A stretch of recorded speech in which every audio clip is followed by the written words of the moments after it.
Hello guys, kamusta kayo? Panibagong araw na naman. For today's video ay may pupuntahan ako. Dahil wala nga dumadaan na jeep, sumakay na lang ako sa tricycle. Mas maganda sana kung sa jeep ako makasakay dahil mura lang ang pamasahe. No choice naman ako na. Kaya sumakay na rin ako. Kaysa naman maglakad ako, lawit naman ang dila ko. Char! Bumaba na nga ako ng tricycle. At sa aking paglalakad, ay nadaanan ko nga ang SM dito sa San Pedro. Malapit na nga ang opening nito. Tiyak na dudumugin ng mga tao na mamamasyal dito. Alam nyo ba guys, nung araw, etong lugar namin ay sobra daw matalahib pa at bundok na bundok pa talaga ang itsura. Pero ngayon, tingnan mo, makabago na. Marami na itinatayong establishmento. At eto na nga guys, papunta na nga ako dito sa 7-Eleven.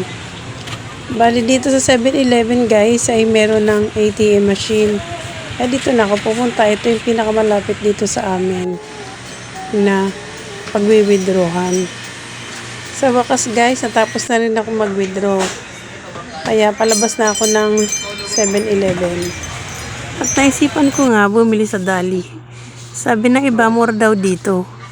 Siyempre, pag mura, alam nyo na, nadayuhin talaga.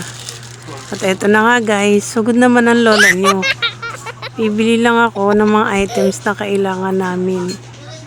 Naka-budget lang ang bibilhin ko. Sa mahal ba naman ang bilihin, kailangan madiskarte kang nanay. At dito nga sa Dali, makikita mo talaga yung mga items nila na sila lang ang meron.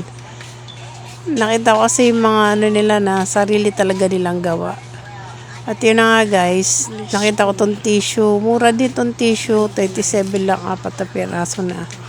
Kailangan ko kasi yan para sa paglilinis ng aking estoma. At meron din sila dito mga noodles, pansit canton, mura din yan.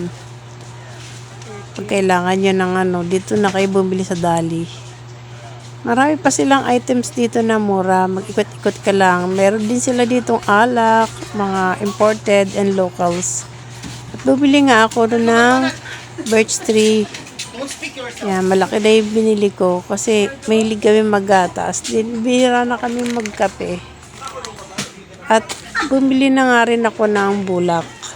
Dahil kailangan ko yan sa aking paglilinis ng aking estoma. And guys, may mga shampoo rin sila. At sabon, guys, murang-mura. Bumili rin ako ng toyo at suka. Mura din yan, guys. Nakita nyo na yung yung item. Sila lang ang may brand niyan. At bumili rin ako ng baon ng anak ko na Twist O juice. Mura lang kasi din yan, 7. At bumili rin ako ng kape. Yan. Ganda yung kape nila. Meron din silang frozen meat at mga ice cream at ice cube. At nakalabas na nga ako ng Dali guys. Nabili ko na yung dapat kong bilhin. Salamat sa panonood ninyo. Thanks for watching guys.